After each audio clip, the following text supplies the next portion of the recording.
الحمدللہ والصلاة والسلام علی رسول اللہ وعلی آلہ وصحبہ اجمعین اما بعد اعوذ باللہ من الشیطان الرجیم بسم اللہ الرحمن الرحیم ومن احسن قولا ممن دعا الی اللہ وعمل صالحا وقال انی من المسلمین رب اشرح لی صدری ویسر لی امری واحلل عقدۃ من لسانی یفقہوا قولی۔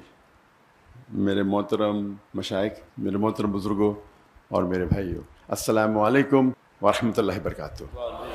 مجھے بے حد خوشی ہو رہی ہے کہ 33 سال بعد میں نہ ہی پاکستان میں واپس آیا ہوں، خصوصاً لاہور میں، اور وہ بھی قرآن اکیڈمی میں پھر سے 33 سال بعد میں نے قدم رکھا ہوں۔ ماشاءاللہ مجھے کافی ماشاءاللہ بے حد خوشی محسوس ہو رہی ہے، لیکن ساتھ ساتھ ڈاکٹر اسرار احمد صاحب رحمہ اللہ کمی بھی محسوس ہو رہی ہے۔ اور اکثر جب میں پاکستانیوں سے ملاقات کرتا ہوں تو وہ اکثر کہتے ہیں کہ جب ڈاکٹر اسرار احمد صاحب زندہ تھے تو ہم نے ان کی اتنی قدر نہیں کی جتنے کرنا چاہیے، لیکن ابھی جو وہ کہتے ہیں تقریر میں، ابھی ہمیں احساس ہوتا ہے۔ اور جیسے کہ آپ جانتے ہوں گے کہ میں شیخ احمد دیدہ صاحب سے متاثر ہو کے جب میڈیکل کالج میں تھا 1987 دسمبر میں ان سے ملاقات کی، اور تقریباً 3.5 سال بعد میں ڈاکٹر اسرار احمد صاحب سے ملاقات کی۔ یہ دونوں شخص تھے جو مجھے متاثر کیے، اور ان کے وجہ سے میں ڈاکٹر آف باڈی سے ڈاکٹر آف سول بنا، جسم کے ڈاکٹر سے روح کا ڈاکٹر۔ جب دیدہ صاحب سے متاثر ہوا میں، تو اس کے بعد میں اسلامک ویڈیو کیسٹس باقر جتنے باقی مقررین تھے ان کی سننے لگا، اور اکثر انگریزی میں سنتا تھا۔ واحد اردو تقریر اگر سنتا تھا تو ڈاکٹر اسرار احمد صاحب، کیونکہ مجھے شوق تھا ویڈیو کیسٹ کلیکٹ کرنے کا۔ تو جب میں امریکہ گیا تھا اور باقی دیگر ممالک، تو وہاں مجھے ڈاکٹر صاحب کی کیسٹ ملے، اور اس کے بعد اگر میں اردو میں میرے لحاظ سے ان کے علاوہ میں کسی اور کی ویڈیو کیسٹ نہیں دیکھا، میں تھوڑا چند منٹ ہو سکتا ہے۔ ڈاکٹر اسرار احمد صاحب کی اردو فصیح تھی، لیکن پھر بھی دل کو چھوتی تھی، اور میرا شوق رہا جب میں دیدہ صاحب سے متاثر ہوا، ایک شوق تھا کہ جتنے بھی علماء ہیں ان سے ملاقات کروں۔ تو شوق نے مجھے 1951 میں پاکستان لے کے آیا، اور 1991 میں قرآن اکیڈمی آیا اور ڈاکٹر اسرار احمد صاحب سے ملا۔ اور جب انہوں نے مجھے پوچھا بیٹا آپ پاکستان کیوں آئے، تو میں نے کہا کہ یہاں اسلامک ادارے ہے، آپ سے ملنے آیا اور اسلامک ادارے کو دیکھنے کے لیے آیا۔ تو انہوں نے کہا پاکستان میں ادارے تو بہت ملیں گے لیکن اسلام نہیں ملے گا۔ تقریر کے پہلے کہنا چاہتا ہوں کہ آپ جانتے ہیں کہ میری تعلیم انگریزی میں ہوئی ہے، تو اور اردو پہ مہارت نہیں ہے، تو ظاہر ہے کہ اگر اس میں کچھ غلطیاں ہوں گی تو اسے آپ نظر انداز کیجیے۔ اور خصوصاً آپ ڈاکٹر اسرار احمد صاحب رحمہ اللہ کو سنتے ہیں تو میری اردو تو ایک دم اپوزٹ، ایکسٹریم۔ تو جب یہاں ان سے ملاقات کی، گفتگو تو کئی ہوئی، لیکن سب سے جو اہم مدعا تھا، انہوں نے پوچھا کہ اور میں MBBS سے فارغ ہوا تھا اور میں انٹرنشپ کر رہا تھا۔ انٹرنشپ کرنا ضروری 1 سال کے لیے، 4.5 سال کی پڑھائی ہوتی ہے، 1 سال کا انٹرنشپ تھا۔ اس ٹائم میں پاکستان چند ہفتوں کے لیے آیا تھا۔ تو انہوں نے کہا آپ کیا کرنا چاہتے ہیں، تو میں نے کہا کہ میں سرجن بننا چاہتا ہوں، اور کیا میں دائی دونوں ساتھ میں کروں گا، سرجن بھی بنوں گا دائی بھی کروں گا۔ تب ڈاکٹر صاحب نے کہا کہ میں نے 7 سال کوشش کی ڈاکٹر اور دائی دونوں بننے کی، لیکن میں ناکامیاب رہا۔ اگر آپ مہارت چاہتے ہیں تو دونوں میں سے ایک چننا پڑے گا۔ اور وہ ایک نصیحت تھی جو ہو سکتا ہے میری زندگی کو بدل دی. اور جب میں واپس گیا، جب میں والدین سے کہا، پہلے ارادہ تھا کہ جب میں ماسٹرز کروں گا سرجری میں تو ہفتے میں آدھا دن چھٹی ملتی ہے، 24 آپ کو ہاسپٹل میں رہنا چاہیے. جب آدھا دن چھٹی ملیں گی اس ٹائم 2 گھنٹہ میں دعوتی کام کروں گا. ہم نے ادارہ قائم کیا تھا اسلامک ریسرچ فاؤنڈیشن 1951 میں، 1991 میں. تو میرا تصور تھا کہ ہفتے میں 2 گھنٹہ دوں گا ادارے کے لیے، باقی ٹائم میڈیکل کے لیے. والدین نے کہا نو پرابلم. پھر میں نے کہا کہ میں روز 2 گھنٹہ دینا چاہتا ہوں. پھر میرا ارادہ بدل گیا کہ میں ابھی سرجری نہیں کروں گا. سرجری میں 24 گھنٹہ رہنے پڑتا ہے. اگر میں ریڈیولوجی کروں تو 24 گھنٹہ رہنے کی ضرورت نہیں. تو میرا ذہن تبدیل ہو گیا، ریڈیولوجی کروں گا، اس کے اندر 24 گھنٹہ ہاسپٹل میں رہنے کی ضرورت نہیں. اور میں نے کہا میرے والدین سے، میرے والد بھی ڈاکٹر تھے، میرا بھائی بھی ڈاکٹر تھے، ریڈیولوجی کروں گا اور پھر روز 2 گھنٹہ دعوتی کام کروں گا. والدین نے بولا نو پرابلم، جیسے آپ کی مرضی. پھر چند ہفتے اور گئے اور اس وقت ہم نے قائم کیا ایک پیتھولوجیکل سینٹر جو میں اور میرے بھائی 50% پارٹنر تھے، اسے قائم کیا. اور پھر میں نے کہا کہ ابھی 50% میڈیسن 50% دعویٰ کریں گے. والدین نے کہا نو پرابلم. پھر میں نے کہا 2 hours میڈیکل کریں گے اور باقی ٹائم دعویٰ کریں گے. بھائی نے بولا نو پرابلم، والدین نے بولا نو پرابلم. پھر میں بولا فل ٹائم دعویٰ کروں گا.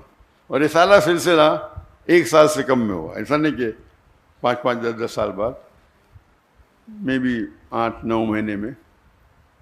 اور میرے بھائی نے کہا مجھ سے کہ آپ اپنی زندگی وقف کرو، آپ 50% پارٹنر ہیں، آپ کو آنے کی ضرورت نہیں، 50% آپ کو شیئر مل جائیں گے.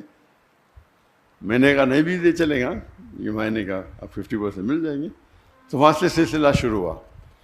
بات واپس سے آتے ڈاکٹر عیسیٰ احمد صاحب رحم اللہ، جو ان کی ایڈوائس تھی کہ اگر دائی کو سکسیزفل ہونا ہے، جو آپ کی ضرورت کی چیزیں ہیں اسے کم کرو،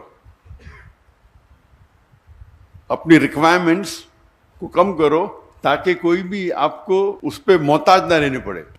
اگر آپ کی ضرورت زیادہ ہے تو پھر آپ کو شاید زیادہ پیسہ لگے گا، 10 لاکھ مہینے کا لگے گا، 20 لاکھ لگے گا. پھر 10 لاکھ نہیں ملیں گے تو آپ دوسری بات کریں گے.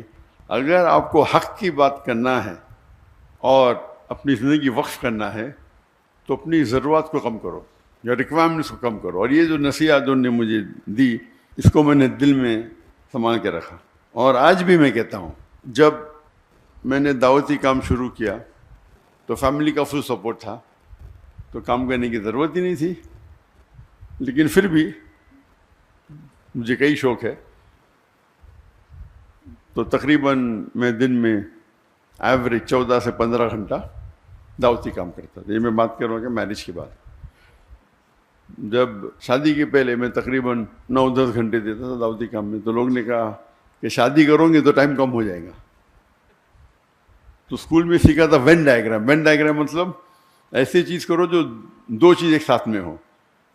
تو میں نے ضائعہ سے شادی کی. اور جو اللہ کے رسول کی حدیث ہے کہ شادی کرنے کے لیے 4 چیز انسان دیکھتے ہیں. ایک ہے بیوٹی، خوبصورتی، ایک ہے دولت، تیسری ہے نوبلٹی، خاندان، اور چوتھا ہے ورچیو، دینداری. اور سب سے اہم ہے دینداری، تقوی. تو یہ کرائٹیریا لے کے میں نے ایک ایڈ کیا کہ دائی ہونا چاہیے، دینداری اور دائی. بیوٹی نو پرابلم، خالی ریپلسو نہیں ہونا چاہیے.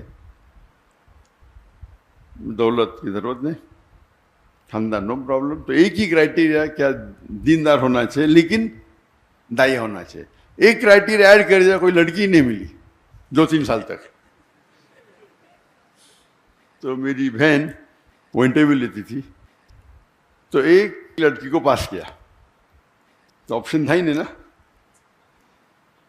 تو ہم نے بمبئی سے پونا گئے اور سب سے پہلے بار میری ہونے والی اہلیہ سے ملا. اور الحمدللہ بسم اللہ کی اور اللہ نے اس میں برکت دی. شادی کے بعد 9-10 گھنٹے کے بدلے ہم 12 گھنٹے دینے لگے، کیونکہ جب ہم گفتگو کرتے تھے تو دعوتی کام کے بارے میں کرتے تھے. وین ڈائیگرام تھا، اس کا مطلب نہیں بیوی کو ٹائم نہیں دیتا تھا. میں اکثر دائی دیکھیں گے بیوی کو ٹائم ہی نہیں دیتے.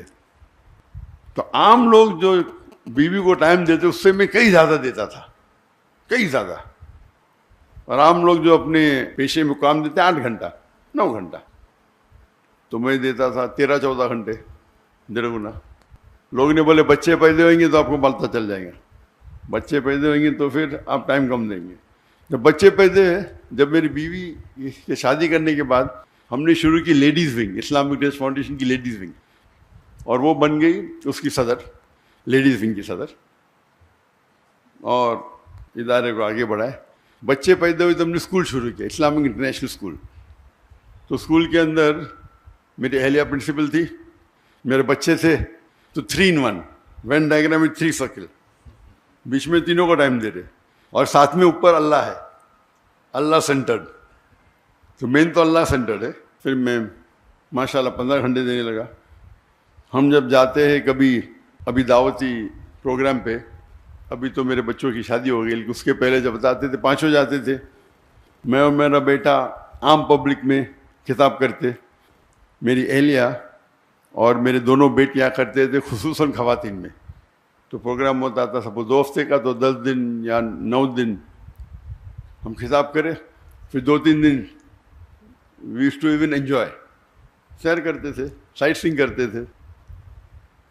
تو یہ 3 in 1 4 in 1 تھا.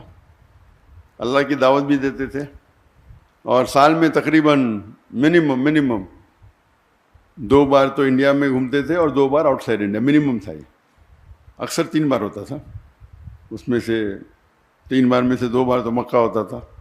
تو اگر ہم اللہ کے راہ میں نکلنا چاہتے تو ضروری ہے کیا ہے، جو آپ کا ہم سفر، آپ کا ساتھی، آپ کی اہلیہ جو آپ چنتے ہیں، اس کا نظر سیم رہا تو انشاءاللہ آپ کو مقبلیں زیادہ ملیں گی اور وہ آپ کو ساتھ دیں گی. اور اس ٹرپ میں بھی وہ ساتھ میں آنے والی تھی، لیکن کیونکہ میری بیٹی کو کچھ 1 ہفتہ پہلے، بالکل 1 ہفتہ پہلے، 1 دن کم، 15 سپٹمبر کو بیٹا ہوا، تو اسی لیے میری اور کی طبیعت ذرا خراب ہو گئی، تو میری اہلیہ رک گئی، اور وہ انشاءاللہ آج رات کو آنے والی ہے. تو ان کے بھی پروگرام ہونے والے تھے کراچی میں، لیکن اس کو پوسٹ پون کیا. جی ہاں، الحمدللہ. تو کہنے کی بات ہے کہ ڈاکٹر عیسیٰ احمد صاحب رحم اللہ کہتے تھے کہ اپنی ضرورت کو کم کرو. تو آج کی تاریخ میں ہمیشہ کہتا ہوں کہ میری اور میری اہلیہ کا ریکوائرمنٹ صرف $500 ہے مہینے کا، بس. میں نے آپ کے اس میں تقریباً 1,30,000 ہے، کچھ ہوگا، 1 لاکھ بکس آنا ہوتا ہے، پاکستانی 1 لاکھ کم ہے. اور یہ میری اور میری اہلیہ کے بارے. وہ الگ بات ہے کہ دعوتی کام میں جب ٹریول کرتے میں خود پیسہ بھرتا ہوں، اس کے اندر خرچے اور ہوتے ہیں، لیکن خصوصاً پرسنل لائف کے لیے $500 کافی ہے. اللہ نے نوازا کہ میں تجارت کرنے لگا. مہینے میں تقریباً 2 یا 3 دن مطلب ایوری آلٹرنیٹ ڈے 1 گھنٹہ 2 گھنٹہ. بزنس کرنا بھی ماشاءاللہ اللہ کے رسول کی سنت ہے، اور اللہ نے بہت نوازا. فیملی کی طرف سے سپورٹ تھا. میں نے میرے والدہ سے 15 لاکھ روپے لی پاکستانی، اس ٹائم 1:1.5 تھا، تو ہو سکتا ہے 20 لاکھ 22 لاکھ پاکستانی روپے اس ٹائم لی، اور 8 مہینے میں واپس کر دی. پہلے مہینے میں ماشاءاللہ 250% پروفٹ. پھر اس طریقے سے اللہ نے نوازا، کئی بزنسز کیے، اور بزنس بڑھتے ہی گئے. لیکن میرا اصول تھا کہ میں وقت نہیں دوں گا، اپنا ذہن لگاؤں گا، سیٹ اپ کروں گا، اور پھر اس کے حوالے کروں گا. اور یہ حوالے کرنے کی وجہ سے کئی لوگ نے مجھے دھوکہ بھی دیا. دھوکہ مطلب میرے پیسے لے کے بھاگ گئے. میں نے کیا پرابلم، مجھے کوئی پرابلم، بڑی اماؤنٹ. کچھ ہندوستانی تھے, کچھ پاکستانی بھی تھے میرے پارٹنرز دبئی میں, ملین لیے. میں نے کہا کہ میں تو زیرو سے آیا, جو پیسہ لے ماں کو واپس دیا, باقی تو سب اللہ کا ہے. میرا اصول تھا کہ میں میرے دعوتی کام میں خلل نہیں آنا چاہیے. پیسے کے تو کیا پرابلم, کوئی پرابلم نہیں, اللہ ہی دے رہا ہے, اللہ دیا تھوڑا واپس دیتا ہے دیکھنے کے لیے کہ اب دعوتی چھوڑتے کیا نہیں. اللہ ٹیسٹ کرتا ہے آپ کو, پیسے دیا پھر لے لیتا ہے, ابھی کیا کریں گے, ہم چھوڑ دیں گے دعوتیاں. تو اللہ کا فضل ہے الحمدللہ. اور جب میرے بیٹے, میں نے کہا بیٹوں کو آپ کو بزنس سیکھنا کوئی بڑی بیوقوفی ہے, دعویٰ چھوڑ کے, ایسا اچھی بات ہے لیکن دعویٰ چھوڑ کے بزنس سیکھنا بیوقوفی ہے. بیٹا بولتا ابا مجھے بھی تو سکھاؤ. تو میں آپ سب سے بڑے امیر بزنس مین بنیں گے اگر بل گیٹس یا جیف بیزوس یا ایلون مسک, ایک چھوٹے سے چھوٹا دائی ایلون مسک سے بہتر ہے. لیکن ٹھیک ہے, کیونکہ اللہ نے مجھے سہولت دی تو میں نے بولا بات تمہارے نام پہ شروع کر دو, نو پرابلم. لیکن بزنس میں ہمیشہ اللہ تعالیٰ کو اپنا پارٹنر بناؤ. اور جب اللہ تعالیٰ کو پارٹنر بناتے, چھوٹا پارٹنر تو نہیں بنا سکتے نا, برابر. تو میں نے بیٹے کا منیمم آپ کو 51% اس کی جو انکم ہے, 51% جو منافع ہوتا ہے وہ اللہ کے راہ میں دینے پڑیں گے. میں تو ویٹرن ہوں, میں پرانا ہوں, میں تو زیادہ دیتا ہوں, کتنا دیتا ہوں بولوں گا نہیں, لیکن یہ تو نہیں ابھی ہے. تو 51% آپ کو اللہ کے راہ میں دینے پڑے گا. اور جتنا آپ اللہ کو جتنا زیادہ دیں گے پرسنٹیج, جو بچتا ہے وہ آپ کے پاس زیادہ رہتا ہے. میں ہمیشہ کہتا ہوں ایون میرے اسٹاف سے, ہمارے پاس بمبئی میں صرف 500 ملازم تھے, فل ٹائم پیڈ امپلائیز, اور والنٹیئر 10,000 سے اوپر تھے. تو میں کہتا تھا کہ اگر آپ 10,000 روپیہ بھی کماتے, اللہ کے راہ میں جو زکوٰۃ ہے وہ فرض ہے اپنی جگہ پہ, کچھ تو اللہ کے راہ میں خرچہ کرو, بھلے 10% ہو. جب 10% خرچہ کریں گے آپ تو غریب, آپ کو زکوٰۃ تو دینا نہیں, تو آپ کے پاس بچے گا 9,000 روپے. اللہ تعالیٰ اپنی تنخواہ کو کر دیں گا 15,000. تو 15,000 سے 10% نکالو, کتنا بچتا آپ کا, 13.5.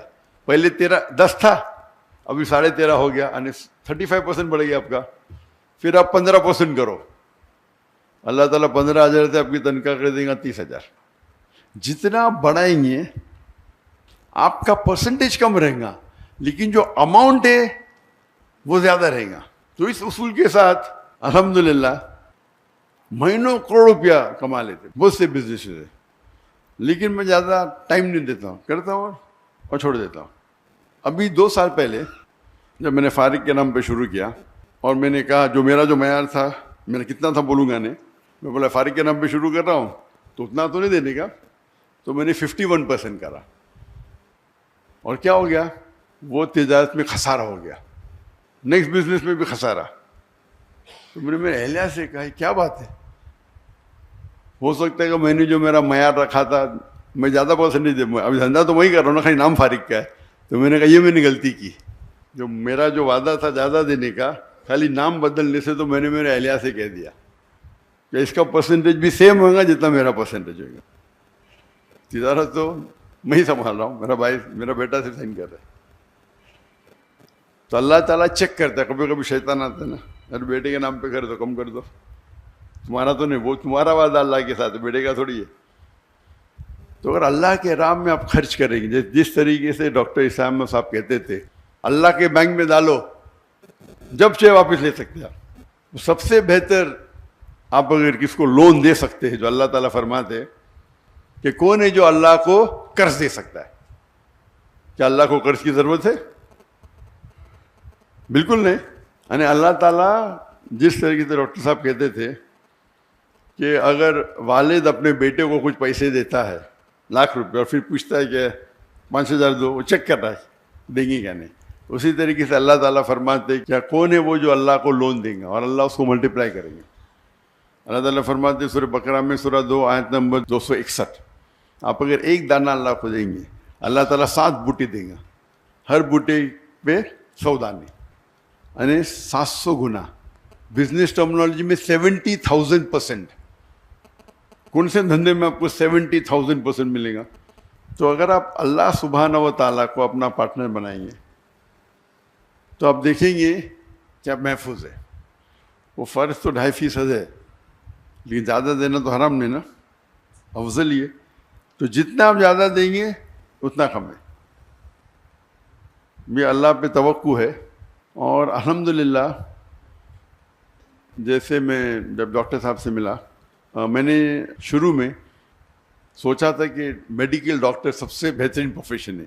جس طریقے سے ڈاکٹر اسرار احمد صاحب رحمہ اللہ سوچتے تھے کہ ڈاکٹر سب سے بہترین پروفیشن ہے انسانوں کا علاج کرنا، ان نے ڈاکٹری چنا تھا نہ کہ پیسے کمانے کے لیے. اسی طریقے سے میں نے بھی چنا تھا. جب قرآن مجید کو پڑھا، اللہ تعالیٰ فرماتے ہیں جس آیت کو میں نے شروع میں تلاوت کی، سورہ فصیلت چیپٹر 41 ورس 34، ومن احسن قولا ممن دعا الی اللہ وعمل صالحا قال انی من المسلمین، کہ کون شخص ہے بہتر شخص ہے لوگوں کو اللہ کی طرف بلاتا ہے، اچھے اعمال کرتا ہے اور کہتا ہے کہ میں مسلم ہوں. تو سب سے بہترین جو پروفیشن ہے وہ دائی کا. تو اسی لیے میں نے ڈاکٹری چھوڑ کے دائی بنا، اور اللہ سے امید رکھتا ہوں کہ جو بھی کچھ ہم تھوڑا کام کر رہے، جو ہمبل ایفرٹس ہمارے ہیں، وہ اللہ تعالیٰ قبول فرمائے. اللہ سے دعا کرتا ہوں کہ ہم سب کو انشاءاللہ آخرت میں جنت میں اٹھائے. وآخرت دعوانا الحمد رب العالمین. السلام علیکم ورحمۃ اللہ وبرکاتہ. جو حضرات بھی یہاں تشریف لائے ہیں، کافی انہوں نے انتظار بھی کیا. پروگرام میں بھی کچھ تھوڑی سی تبدیلی ہوئی، لیکن آپ حضرات کی محبت. ذرا تشریف رکھیے، ابھی کوئی کسی قسم کی ہلچل نہیں ہونی چاہیے، بیٹھے رہیں. تو دل کی گہرائیوں سے میں ڈاکٹر ذاکر صاحب کا انتہائی مشکور ہوں. بلکہ ایک صاحب سے گفتگو ہو رہی تھی تو میں نے ان سے یہ کہا کہ ڈاکٹر صاحب دوسرے لوگوں کی دعوت پر ان کے ہاں تشریف لے گئے، جبکہ یہاں ہمارے ساتھ معاملہ یہ تھا کہ خود ڈاکٹر صاحب کی اپنی خواہش تھی کہ قرآن اکیڈمی آئیں گے. تو میں سمجھتا ہوں اس حوالے سے جو حضرات بھی یہاں موجود ہیں بہت خوش قسمت ہیں. کم سے کم ایک ملاقات اور ایک اس ایسی بابرکت محفل میں کہ جس میں آپ نے بہرحال جو انتظار کیا وہ بھی اللہ کے ہاں یقیناً ماجور ہیں آپ حضرات. تو بہت ہی میں شکریہ ادا کرتا ہوں. اور وقت کی ایسی جسے آپ کہیے کہ وہ ٹائٹ ہے کہ اب آگے ڈاکٹر صاحب کو کہیں اور بھی پہنچنا ہے، تو آپ حضرات سے میں بس اس سے زیادہ اور کچھ نہیں کہتا. اللہ تعالیٰ آپ حضرات کا آنا بھی اپنی بارگاہ میں قبول فرمائے، اور بہت ہی دعائیں ہیں محترم ڈاکٹر صاحب کے لیے بھی، اور ان کے کام میں اللہ تعالیٰ برکت عطا فرمائے.